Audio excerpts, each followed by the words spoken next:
मैं आप सभी को, ख़ासतौर से जो मंच पर बैठे हैं, हमारे जो जमायत इस्लामी हिंद के जो प्रेसिडेंट साहब हैं, जो डिफरेंट ऑफिस बेयरर्स हैं, और आप सब लोगों को मैं भारत के दलितों की तरफ से आदाब कहता हूँ।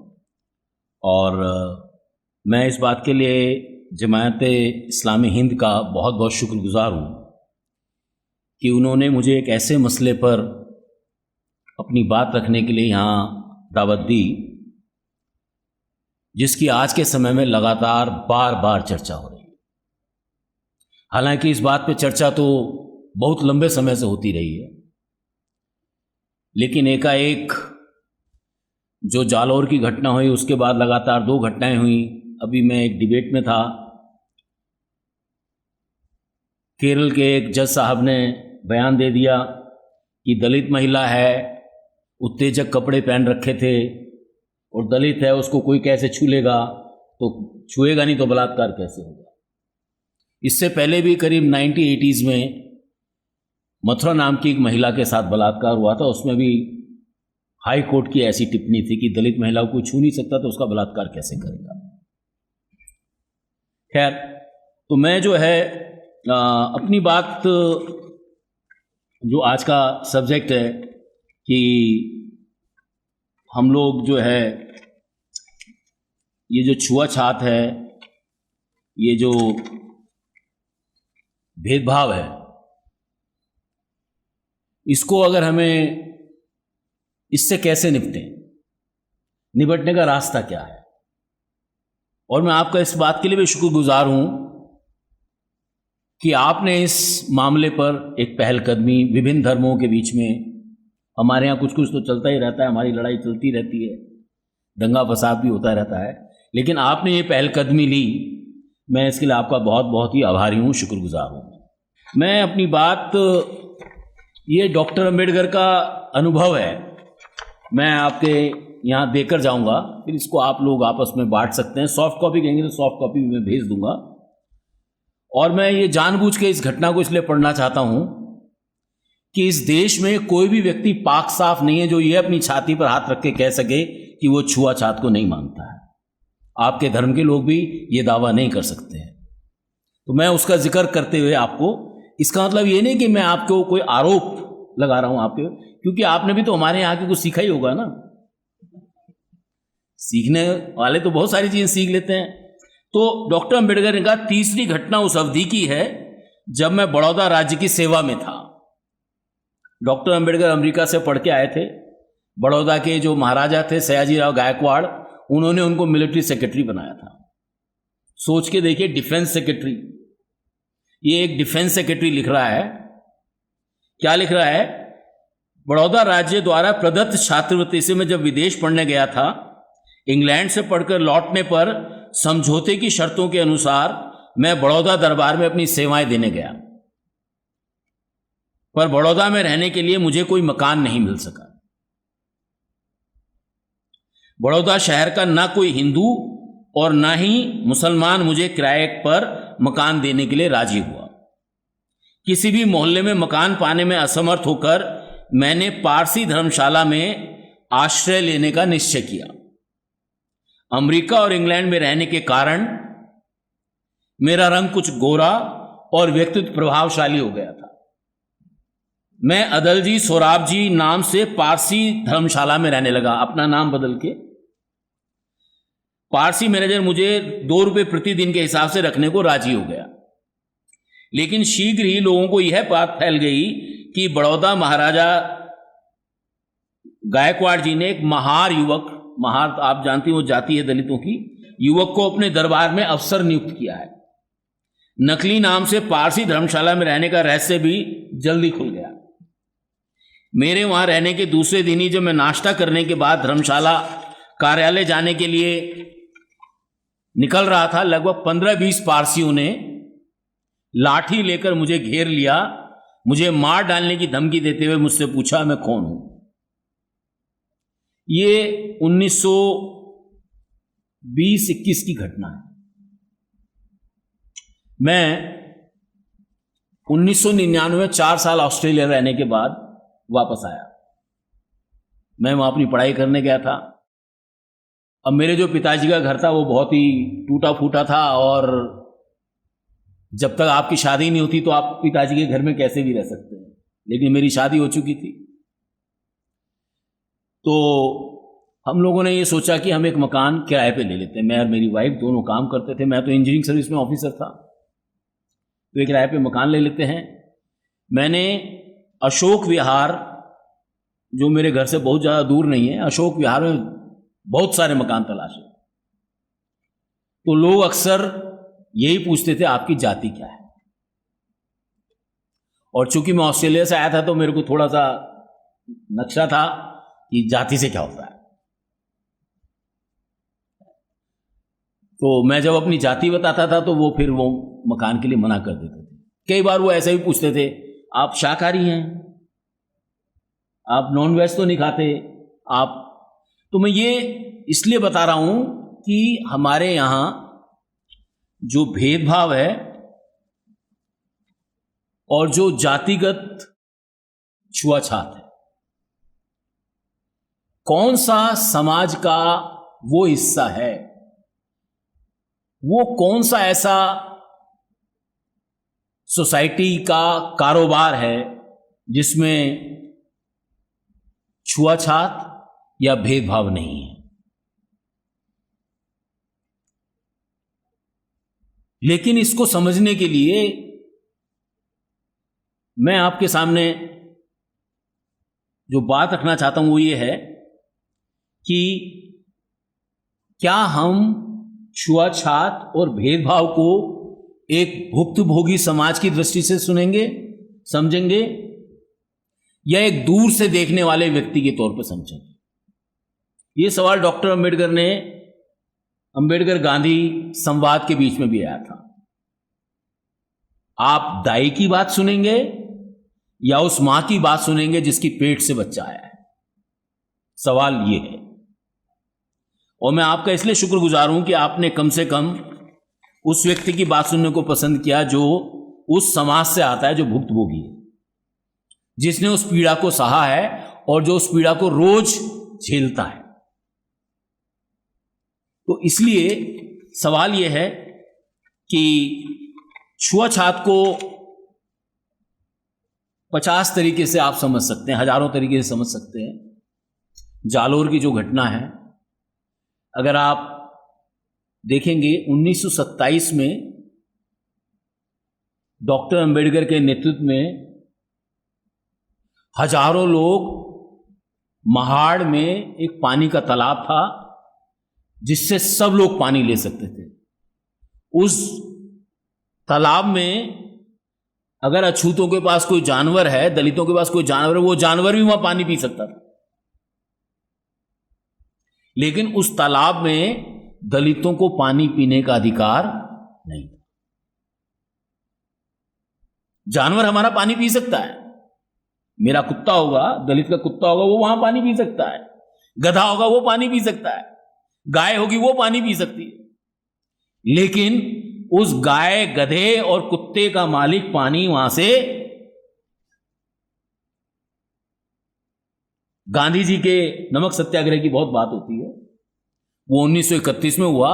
लेकिन उससे पहले 1927 में बाबा साहब डॉक्टर अंबेडकर ने पानी के सवाल को लेकर कि जो भी सार्वजनिक पानी है, जहां से हर कोई व्यक्ति पानी पीता है, उस पानी से दलितों को क्यों मरहूम किया जाए, इस बात को लेकर लड़ाई लड़ी।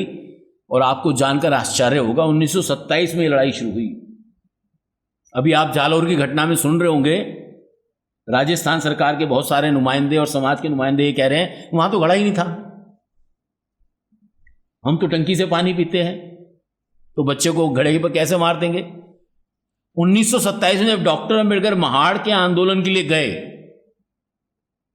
जब उन्होंने वहां पानी पिया, तो जितने भी लोग उनके साथ गए थे, इंक्लूडिंग डॉक्टर अंबेडकर, उनके साथ मारपीट की गई। डॉक्टर अंबेडकर को खुद चोटें आई।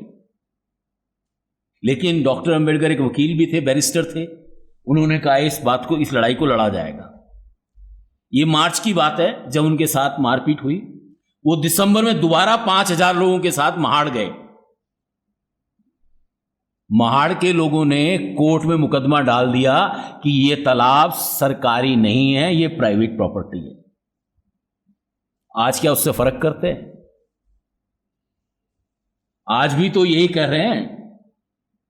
तो हमें यह समझना है कि चीजें, देश बदला है, दलितों की सामाजिक आर्थिक स्थिति में बहुत बदलाव आया है।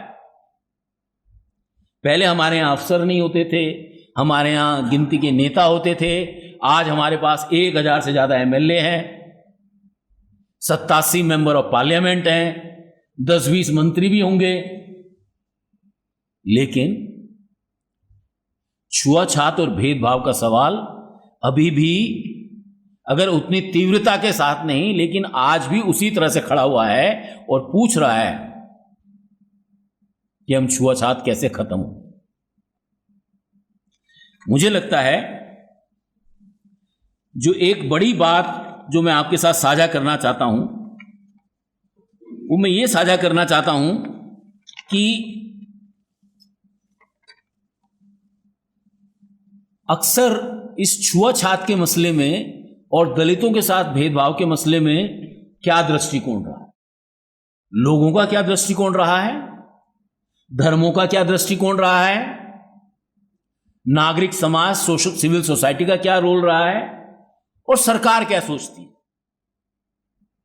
1920 के दौरान गांधी जी ने छुआछात के खिलाफ एक अभियान चलाया। आपको अगर कभी याद आता हो, गांधी जी के बाद कांग्रेस में किसी ने छुआछात के खिलाफ अभियान चलाया हो तो मेरी जानकारी को थोड़ा बढ़ाइएगा। 1920 में चलाया था। उसके बाद पंडित जवाहरलाल नेहरू हुए, मिसेस इंदिरा गांधी हुई, राजीव गांधी हुए, अब सोनिया जी हैं, राहुल जी हैं, प्रियंका जी हैं, और भी बहुत सारे हजारों नेता हैं कांग्रेस के। केवल यही एक पॉलिटिकल पार्टी नहीं है। मोहन भागवत जी संघ के सरसंचालक हैं। उन्होंने बयान दिया था जब सरकार आई थी कि हम एक कुआं, एक धर्म स्थान और एक शमशान। जालोर की घटना तो एक घड़े में 7 पानी पीने के लिए मना कर रही है। कुएं का सवाल तो भूल जाइए। या वो कहते हैं कि हम अपने तौर पे चलाते रहते हैं। भाई, आप चलाते रहते हो तो दिखाई क्यों नहीं देता हमें कि आप छुआछात के खिलाफ लड़ाई लड़ रहे हो?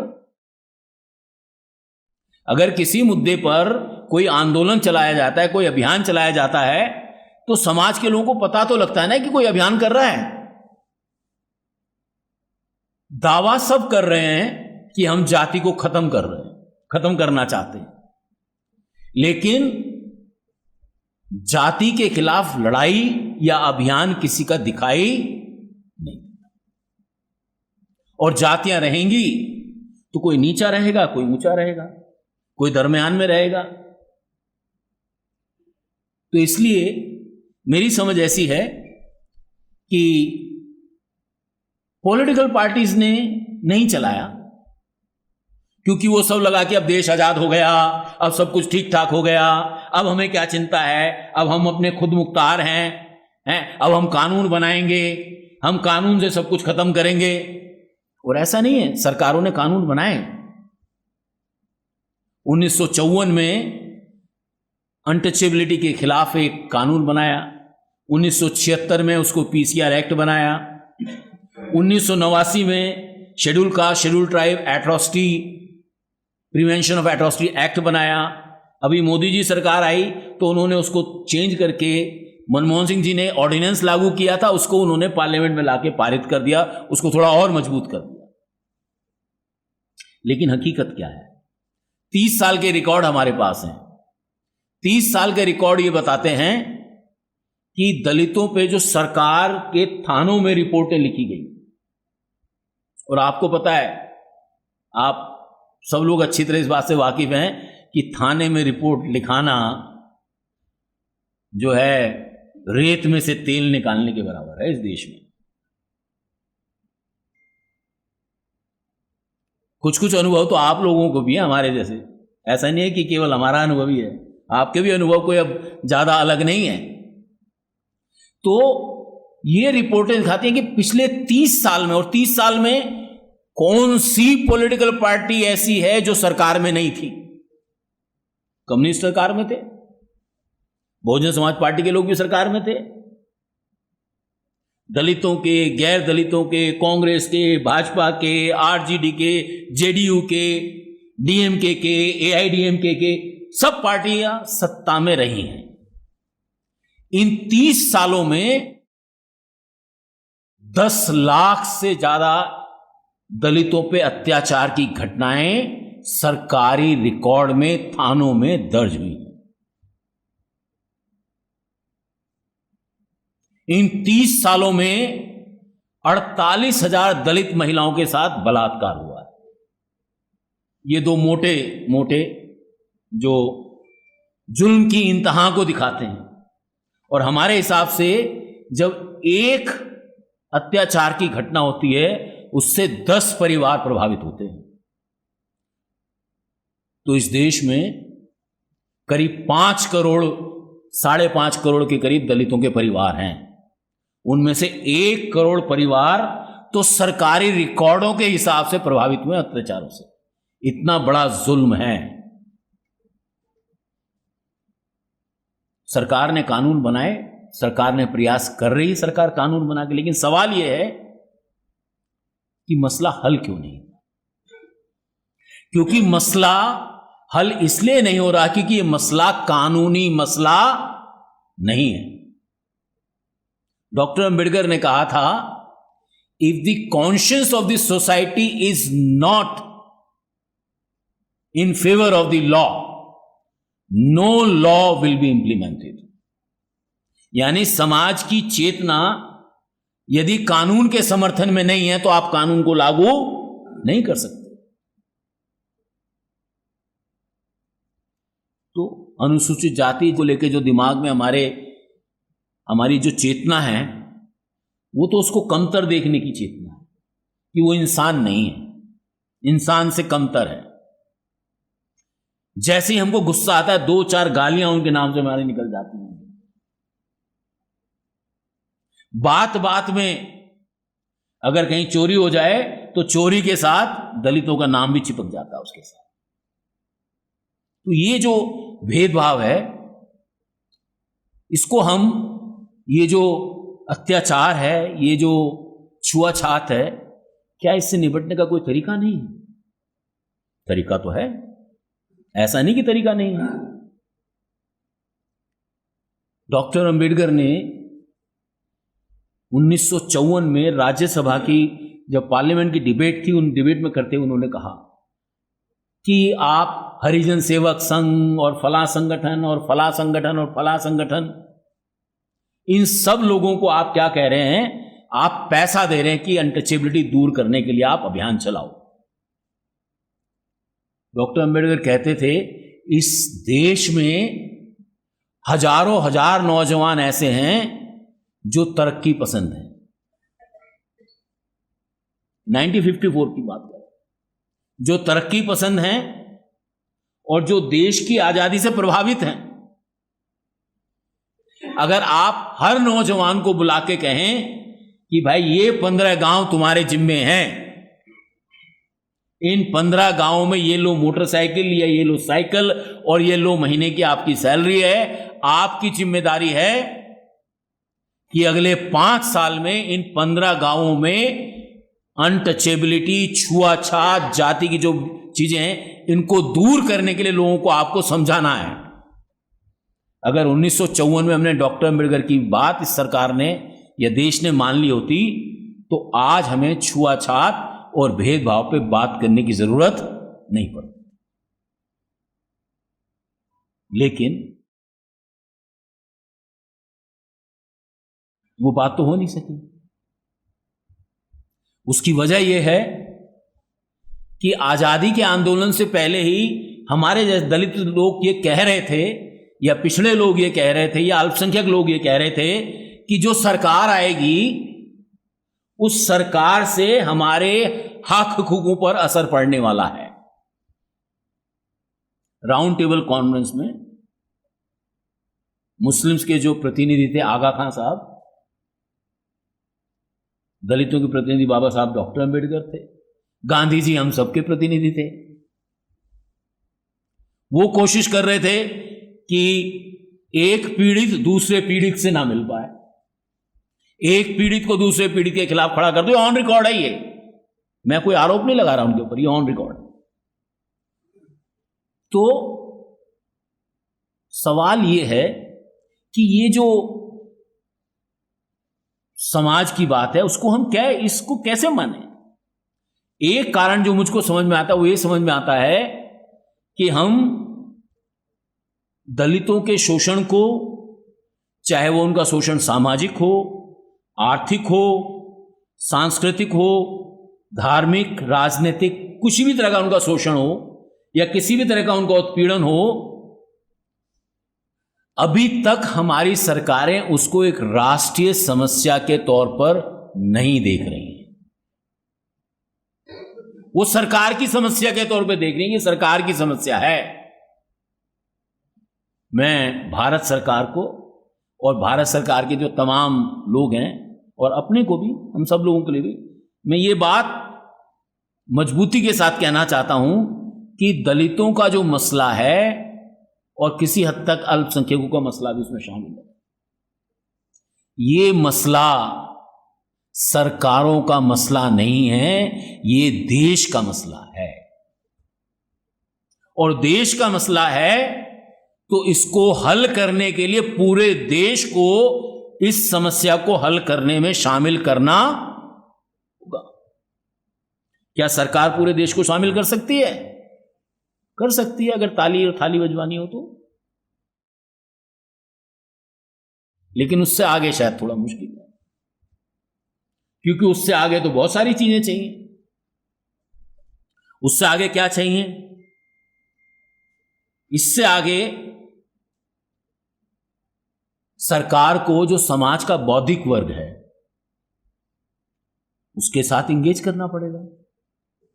लगातार उनसे चर्चा करनी पड़ेगी कि भाई जो आपके स्कूल हैं, आपके कॉलेज हैं, आपकी यूनिवर्सिटियां हैं, आपके जो थिंक टैंक हैं, आपके जो पॉलिसी मेकिंग इंस्टीट्यूशंस हैं, नीति आयोग है, या जितने भी तरह के तमाम तरह के संस्थान हैं, इन संस्थाओं में जो भी बौद्धिक वर्ग है, पढ़ने पढ़ाने वाले जो लोग हैं,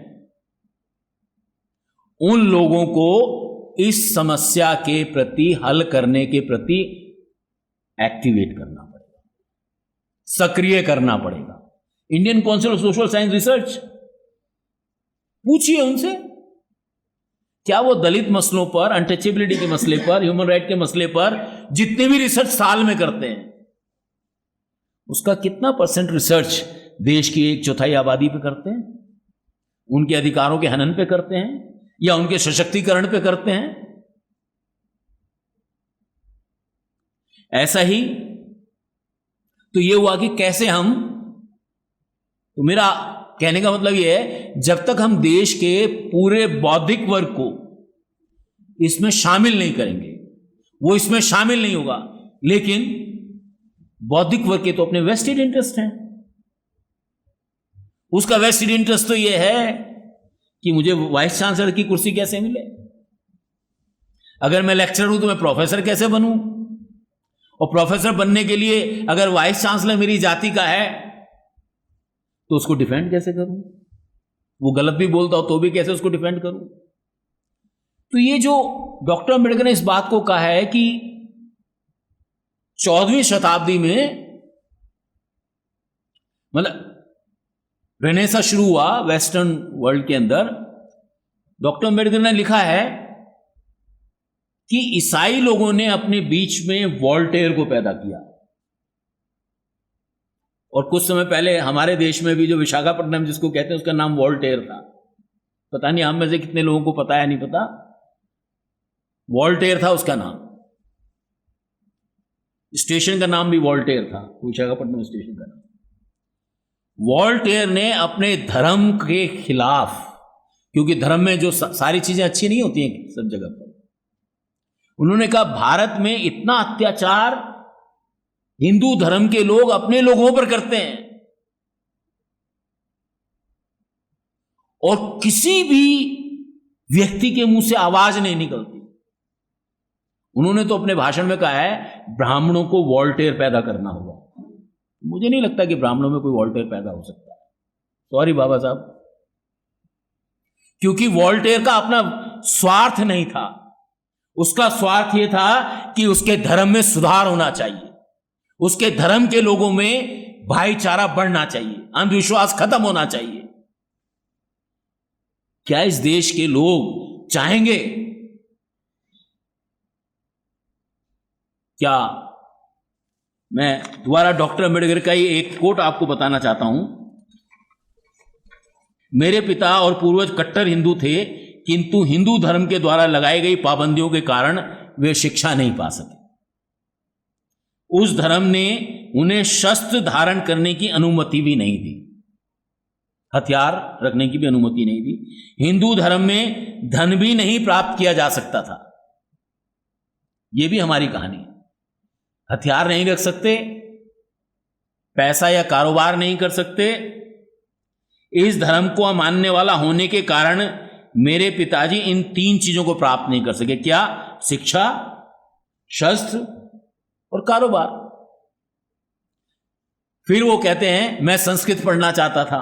डॉक्टर अम्बेडकर संस्कृत पढ़ना चाहते थे, किंतु इस धर्म के द्वारा लगाई गई पाबंदियों के कारण मेरा संस्कृत पढ़ना संभव नहीं हो सका। तो मैं ये कह रहा हूं कि अगर हमें छुआछात और भेदभाव को खत्म करना है तो बौद्धिक वर्ग, जिसका मैंने कहा, क्या वो इस बात के लिए तैयार है? मैं समझता हूं, मेरी जानकारी आपके संगठन के बारे में बहुत ज्यादा नहीं है, मैं इस बात को ईमानदारी से स्वीकार करता हूं, और आपको थोड़ा और ज्यादा काम करना चाहिए कि मेरे जैसे लोग इसके बारे में अज्ञानी ना रहें। लेकिन मेरी जो समझ है वो ये, मेरी समझ ये है कि जमात इस्लामी हिंद में लोग पढ़े लिखे लोग हैं, प्रोफेशनल लोग हैं, वो चीज़ों को थोड़ा वैज्ञानिक नज़रिए से देखते हैं। ये मेरे को कुछ कुछ जानकारी, और बहुत प्रोफेशनल तरीके से काम करते हैं, ऐसा मेरे को। और जब मैं यहाँ घुसा तो उसको देखकर मेरे को लगा भी कि कुछ कुछ ऐसा है। दूसरी बार मैं आया हूँ यहाँ पर, तो सवाल ये है कि जो बौद्धिक तबकों में आपका तबका शामिल, आपके जो संस्थान हैं, क्या उन संस्थानों में इस जातिगत भेदभाव और छुआछात के खिलाफ बौद्धिक वर्ग खड़ा हो सकता है? क्या वो करिकुलम का हिस्सा हो सकता है? क्या? क्योंकि आपके मजहब में तो कहा भी है कि सब लोग एक पात में खड़े हो जाते हैं, भगवान अल्लाह की एक ही रात लाइन में खड़े हो जाते हैं। तो एक बात जो भूमिका है, जो मैंने कहा, वो बौद्धिक की है। दूसरा ये है कि सरकार के क्या प्रयास होंगे। सरकार भी चाहे तो इसमें बहुत सारे प्रयास कर सकती है। सरकार कम से कम इतना तो कर ही सकती है कि जो कानून उसने बनाया है, दुनिया इधर से उधर हो जाए लेकिन कानून लागू होगा, इस बात की तो गारंटी सरकार को करनी ही चाहिए अगर इसको बात खत्म करना है। मैं आपको एक उदाहरण देना चाहता हूं। आपको पता है अमेरिका में ब्लैक्स के साथ बहुत भेदभाव होता था, अश्वेत लोगों के साथ बहुत भेदभाव होता था। तो वहां की सुप्रीम कोर्ट में फैसला हुआ, वहां पे स्कूल अलग अलग होते, सेग्रीगेशन की पॉलिसी थी, अलग अलग स्कूल, व्हाइट के लिए अलग स्कूल, ब्लैक्स के लिए अलग स्कूल। अभी कम से कम हमारे यहां थोड़ी स्थिति ऐसी नहीं है, चाहे हमको दलितों को मारें पीटें लेकिन स्कूल तो एक ही रहता है। लेकिन वहां तो अलग अलग होते थे। तो सुप्रीम कोर्ट ने जजमेंट दिया कि किसी एक बच्ची ने, उसका नाम मुझको याद नहीं आ रहा, उस बच्ची का फैसला था, उसने, सुप्रीम कोर्ट ने फैसला किया कि इस लड़की को उस व्हाइट स्कूल में पढ़ने का अधिकार है। साउथ अमेरिका, जहां नस्लवाद सबसे ज्यादा तीव्र था। अगर भारत में होता तो क्या होता था? सुप्रीम कोर्ट कुछ कहता रहता था, कोई लागू करता है नहीं करता, ना सुप्रीम कोर्ट उसका संज्ञान लेता, वो लागू हुआ नहीं हुआ, और सरकार भी उसका नहीं लेती।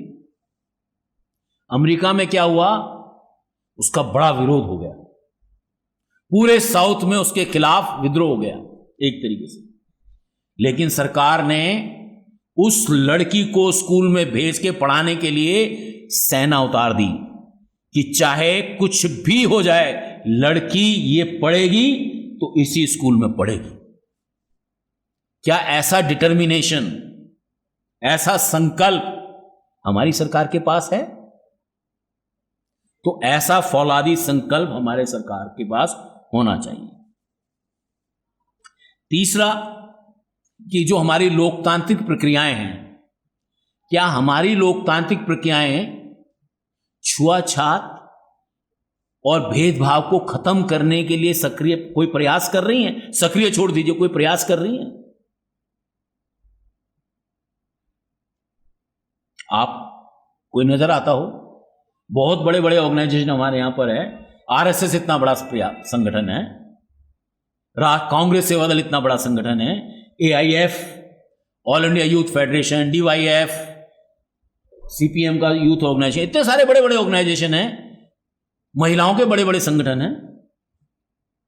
क्या उनकी तरफ से हमको या हमारे समाज में कोई ऐसा प्रयास हो रहा है? नहीं नहीं, हमको ये छुआछात खत्म करनी है, हमको ये जाति खत्म करना है, कोई प्रयास हो रहा है क्या? तो सवाल यह है कि इन लोकतांत्रिक संगठनों की जिम्मेदारी होती है कि वो भी इसमें लगे। क्या न्यायपालिका, अब न्यायपालिका तो मैंने बता ही दिया आपको। आज केरल का जज कह रहा है कि दलित महिला के साथ कोई बलात्कार कैसे करेगा? तो न्यायपालिका में जो लोग बैठे हैं, वो क्या इस बात को समझते हैं कि ये जाति, जो छुआछात है, ये एक वाकई में एक राष्ट्रीय समस्या है और उनकी भी हिस्सेदारी बहुत जरूरी है। अगर न्यायपालिका छुआछात के खिलाफ, हमें उसकी निष्पक्षता नहीं चाहिए, यह ध्यान रखिए। छुआछात को खत्म करने के लिए किसी निष्पक्षता उसका सबसे बड़ा दुश्मन है। छुआछात निष्पक्षता से खत्म नहीं की जा सकती। छुआछात को खत्म करने के लिए छुआछात के खिलाफ ताल ठोक कर कहना पड़ेगा, हम छुआछात के खिलाफ हैं, थे और रहेंगे। कोई व्यक्ति अगर यह दावा करे मैं निष्पक्ष होकर छुआछात समाप्त करूंगा, हम उसकी बात पे यकीन करने को तैयार नहीं है। हम ये मानते हैं जो व्यक्ति कह रहा है कि निष्पक्ष तौर पे वो छुआछात समाप्त करेगा, वो छुआछात के पक्ष में खड़ा है, चाहे वो सरकार हो, चाहे धर्म हो, चाहे सामाजिक संस्थाएं हो, चाहे ह्यूमन राइट ऑर्गेनाइजेशन। जो निष्पक्ष है छुआछात के मामले में, हम उसकी बात को मानने को तैयार नहीं है। फिर बहुत सारी संस्थाएं हैं जो छुआछात को खत्म करने में अपना रोल अदा कर सकते हैं। मीडिया है जैसे, पर मीडिया तो आजकल पैकेज पे चलता है। सरकार को कन्वीनियंट लगता है या पॉलिटिकल पार्टी को कन्वीनियंट लगता है तो पैकेज दे देते हैं अखबार टीवी वालों को। आज आप इस पर बहस चलाइए, भारती जी को भी बुला लीजिए, मौलाना साहब को भी बुला लीजिए। तो ये जो पैकेज की जो संस्कृति है मीडिया में, ये पैकेज की संस्कृति से हम छुआछात नहीं मिटा सकते। छुआछात मिटाने के लिए हमें गलत को गलत कहना ही होगा और एकदम कठोर शब्दों में कहना होगा। एक और बड़ा क्षेत्र है जिसका हमें हस्तक्षेप चाहिए और उसमें आप लोग भी शामिल हैं। वो क्षेत्र है धर्म का हस्तक्षेप। मैं समझता हूं आपके धर्म को तो छुआछात के खिलाफ बोलने में कोई परेशानी होनी नहीं चाहिए।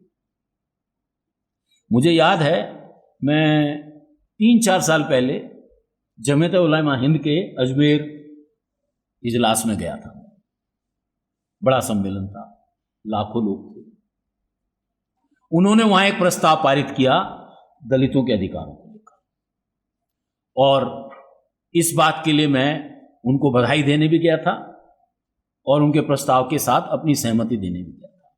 मेरी आपसे भी गुजारिश है, आपको भी देश और सरकार के सामने इस बात को खुलकर कहना चाहिए, अगर आप कह सकें, अगर आपके पर नैतिक कोई पाबंदी नहीं है या सरकार आपको मजबूर नहीं कर रही है। आजकल सरकार की पाबंदियां ज्यादा इंपॉर्टेंट है। तो आपको भी मैं आपसे गुजारिश करना चाहता हूं, आपसे निवेदन करना चाहता हूं, आपसे प्रार्थना करना चाहता हूं, छुआछूत को मिटाने में हमें आपका भी सहयोग चाहिए, नैतिक सहयोग चाहिए। और भी बहुत तरीके के तरीके हैं जिसमें आप सहयोग कर सकते हैं, उसमें मैं बाद में आऊंगा।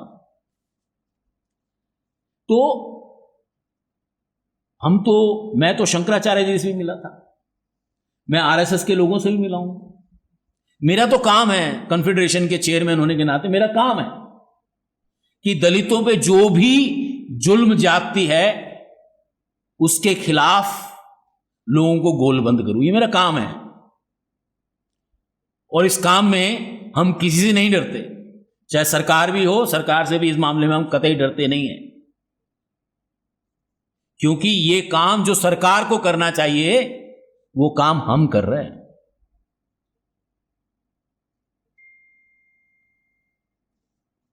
एक और बड़ा क्षेत्र है, और मैं समझता हूं कि इस देश में तो अलग अलग तरह की अर्थव्यवस्थाएं चलती हैं। एक कॉरपोरेट वर्ल्ड है, बड़ा ऑर्गेनाइज्ड है, उसमें अडानी जी हैं, अंबानी जी हैं, टाटा हैं, बिरला हैं, गिनती के 100, 200, 500 घराने हैं जिनके पास बड़ा कारोबार है। और याद रखिए, ज्यादातर ये कारोबार एक ही तरह के लोग हैं, उसमें कोई जातिगत डाइवर्सिटी नहीं है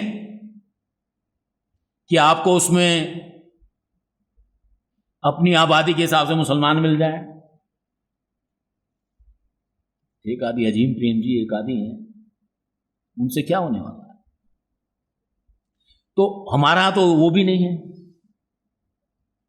तो कारोबार के क्षेत्र में जब तक कारोबारी लोग ये कब समझेंगे कि छुआछूत और भेदभाव उनके कारोबार को भी नुकसान पहुंचाता है। मैं एक बार ऑल इंडिया मैनेजमेंट एसोसिएशन के प्रोग्राम में गया, मैंने उनको कहा, मैंने कहा हमने ये फैसला नहीं किया है कि आपके प्रोडक्ट का बायकॉट करें। जिस दिन दलितों ने यह तय कर लिया कि हमें छुआछूत का समर्थन करने वाले या छुआछूत के प्रति निष्पक्षता बरतने वाले किसी भी ऐसी कारोबार का कोई प्रोडक्ट नहीं खरीदेंगे, तो आपके भारत की स्टॉक मार्केट नाक के बल नीचे गिर पड़ेगी। हमारी आबादी अमेरिका के बराबर है, इतनी आबादी है दलितों की इस देश में। अगर वो चाहेंगे तो दलित अपनी अर्थव्यवस्था बना लेंगे।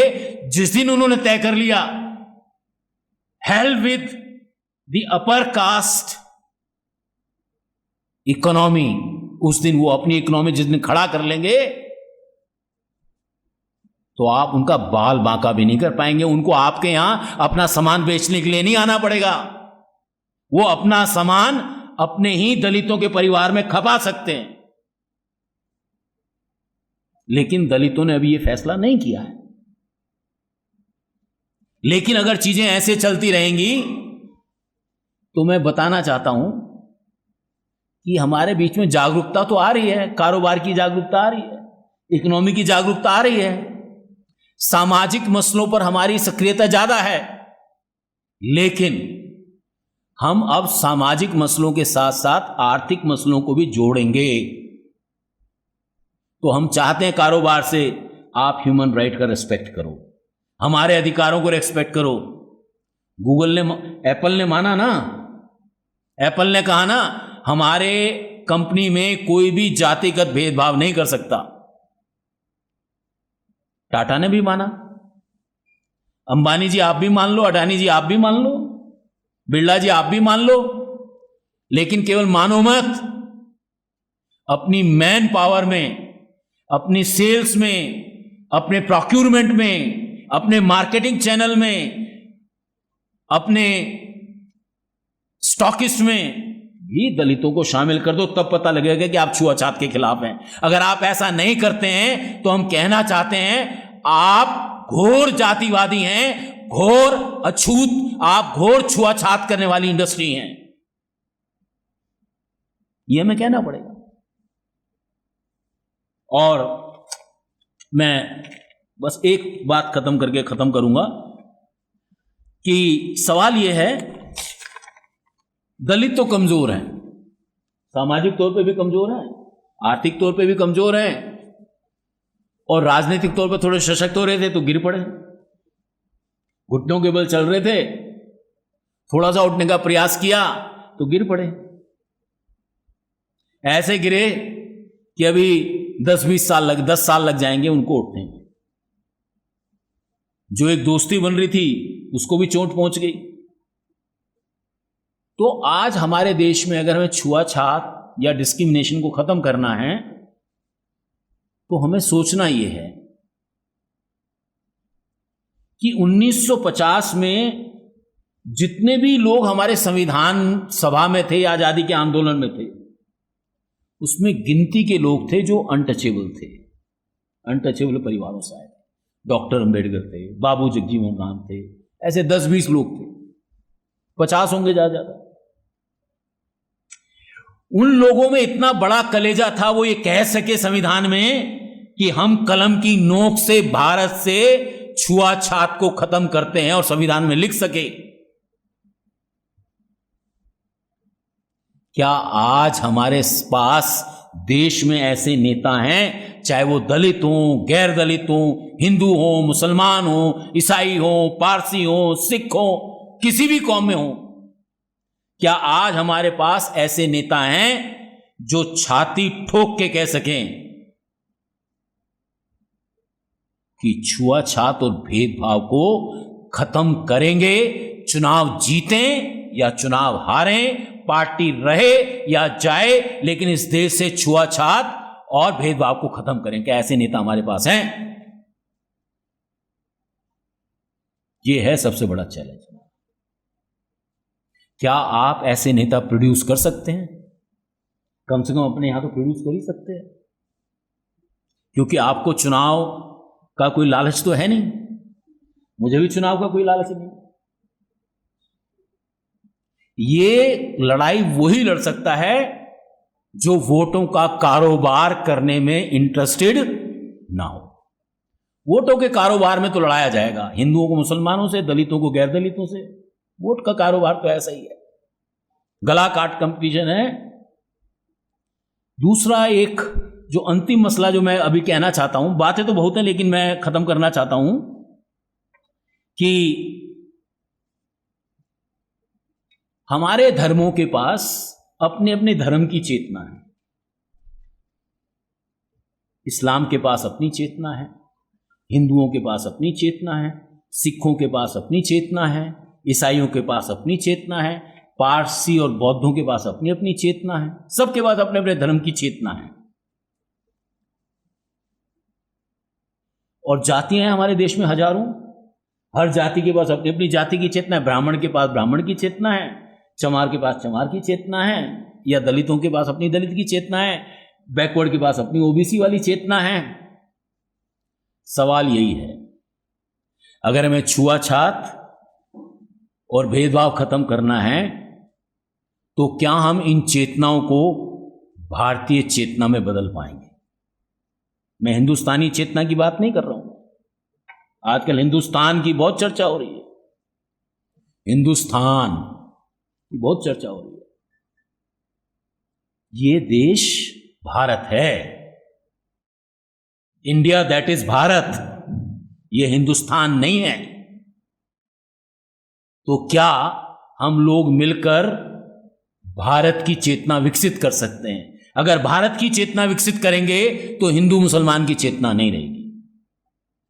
ब्राह्मण और ठाकुर की चेतना नहीं रहेगी, दलित और गैर दलित की चेतना नहीं रहेगी। मैं समझता हूं कि भारत अगर छुआछात और जातिवाद को खत्म करना है तो भारतीय होने की चेतना हमारे बीच में आनी चाहिए और ये काम हमको करना है। अंत में एक बात करके अपनी, आप क्या कर सकते हैं, क्योंकि आपने बुलाया है तो मैं आपसे भी दो एक गुजारिश करना चाहता हूं। अगर आप इस लंबी लड़ाई में मानवता के साथ खड़े, मानवता तो यही कहती है इंसान इंसान बराबर है, सबका सम्मान बराबर है, सबका ओहदा बराबर है। पढ़ाई लिखाई के ओहदे होते रहेंगे लोग, लेकिन इंसान इंसान बराबर है। दलित कमजोर कौम है, सामाजिक तौर पे कमजोर है, आर्थिक तौर पे कमजोर है, राजनीतिक तौर पे कमजोर है। उनके पास इस इंसानी लड़ाई को लड़ने के साधनों की कमी है। आप कारोबारी लोग हैं, आपने बड़ा अच्छा किया, आपने सारी की सारी अपनी जो गेंद है वो एक टोकरी में नहीं रखी, आपने सारे अंडे एक टोकरी में नहीं रखे।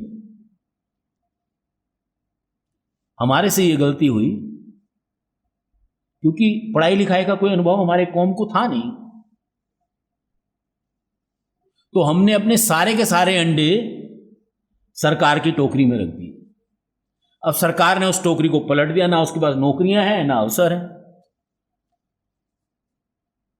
हम आपसे निवेदन करना चाहते हैं कि न्याय की लड़ाई में आपका हमें सहयोग चाहिए, सामाजिक सहयोग, आर्थिक सहयोग, राजनीतिक सहयोग, धार्मिक सहयोग। कमजोर की लड़ाई में आपका सहयोग रहेगा तो जरूर हम छुआछात और भेदभाव के खिलाफ लड़ाई जीत पाएंगे। धन्यवाद। जय भीम, जय भारत। नहमदुहु सल्ली अला रसूलिल करीम। आज के प्रोग्राम के फाजिल मुकर्रिर जनाब अशोक भारती साहब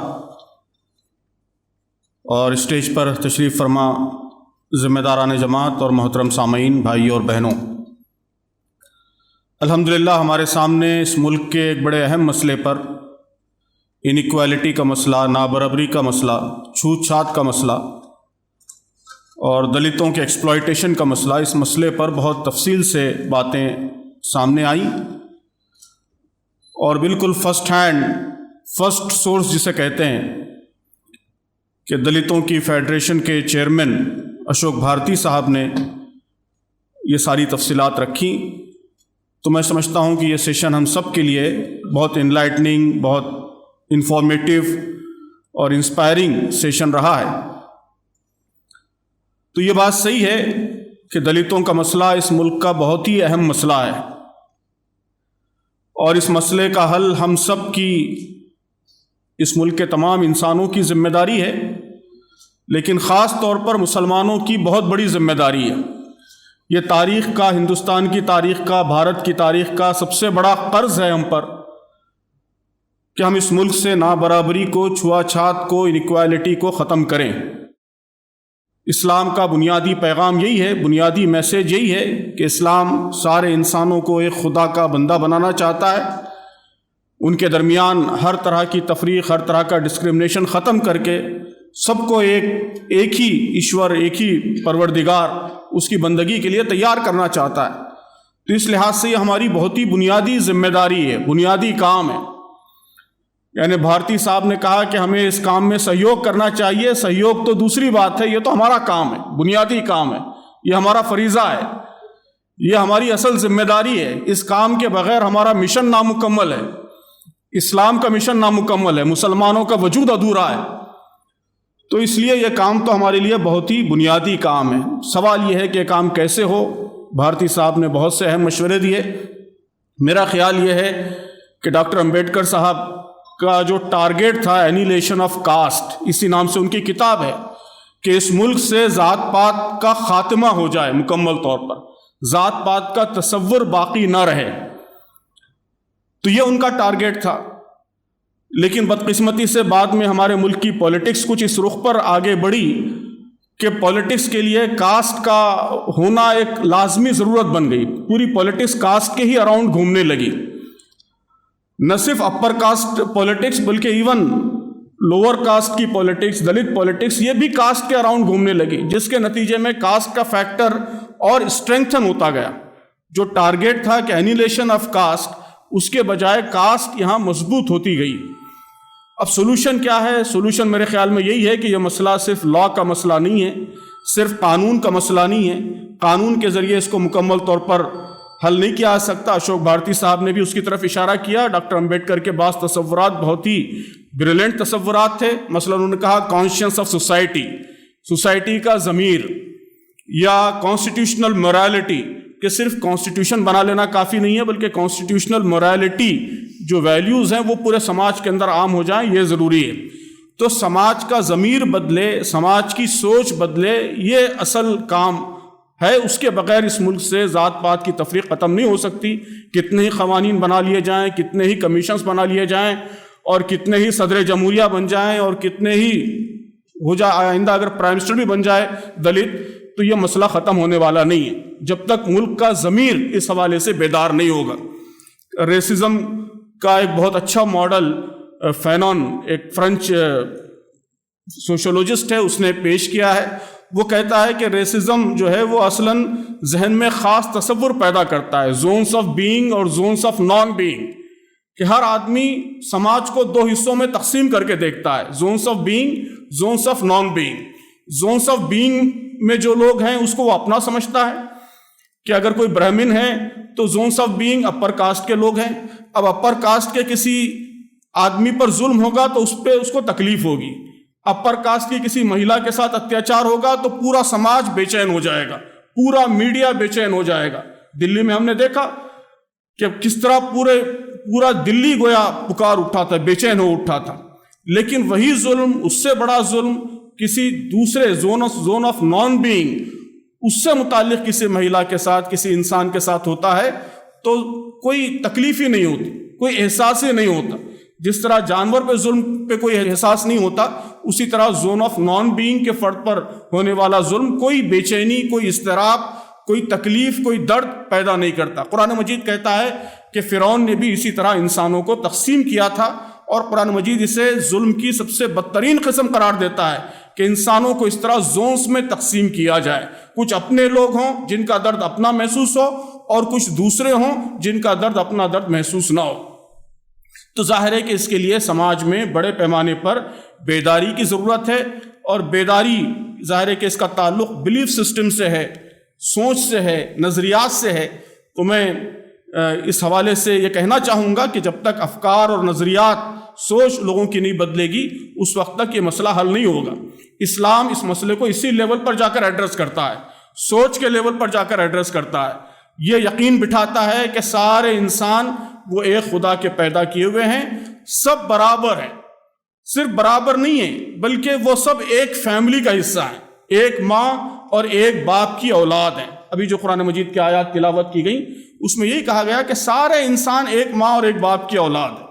वो अलग अलग रेसेस नहीं है, वो अलग अलग जातियां नहीं है, जातें नहीं है। ये तो बाद में आइडेंटिटी के लिए चीज़ें बनी हैं। असलन वो सब उनकी ज़ात एक ही है, उनकी नस्ल एक ही है, वो सब एक आदम और एक हव्वा की औलाद है। ये यकीन सिर्फ एक बार पेश करने पर इस्लाम इक्तफा नहीं करता बल्कि बार बार उसको रीइंफोर्स करता है। इस्लाम का पूरा जो इबादतों का निज़ाम है, इस निज़ाम के ज़रिए एक तरफ अल्लाह से इंसानों को जोड़ा जाता है और दूसरी तरफ इंसानों के दरमियान आपस में ताल्लुकात बिल्कुल सही फिक्र के मुताबिक इस्तवार हों, इसकी कोशिश की जाती है। कि नमाज में 5 वक्त ये प्रैक्टिस कराई जाती है कि हम सब के साथ खांदा मिलाएं, किसी भी कास्ट का हो, किसी भी नस्ल का हो, किसी भी इलाके का हो, उसके साथ कांधे से कांधा मिलाकर अल्लाह के हुजूर सजदा रेज़ हों, अल्लाह के हुजूर अपना माथा टेकें कि हम सब बराबर हैं, सब एक खुदा के ग़ुलाम हैं। तो मैं समझता हूँ कि ये तसव्वुरात, नज़रियात और सोच, इसको बदलने का काम असल काम है, और उसी के नतीजे में ये कास्ट का निज़ाम और ये तफरीक ख़त्म हो सकती है। और इस काम में हम सबको बहुत अहम रोल अदा करना है, ये हमारी बुनियादी जिम्मेदारी है। जमात इस्लामी हिंद हमेशा इसकी तरफ मुतवज्जह रही है। लईक अहमद खान साहब इंशाअल्लाह हमारे भी जो रेजोल्यूशंस वगैरह इस मसले पर बराबर पास होते रहे हैं, उसकी कॉपी आपके पास आपकी खिदमत में पेश करेंगे। तो इस मुल्क में बराबरी के लिए, मसावात के लिए, इंसाफ के लिए और छुआछात के ख़ात्मे के लिए जो भी मुहिम चल रही है उसमें हमारा पूरा कंट्रीब्यूशन है। हर मुमकिन ताउन इंशाअल्लाह हर कदम पर हासिल रहेगा। तो मैं शुक्रिया अदा करता हूँ अशोक भारती साहब का कि आप तशरीफ़ लाए और अपने कीमती ख्यालात यहाँ पेश किए, और हर मुमकिन ताउन की यकीन दहानी कराते हुए अपनी बात ख़त्म करता हूँ। शुक्रिया।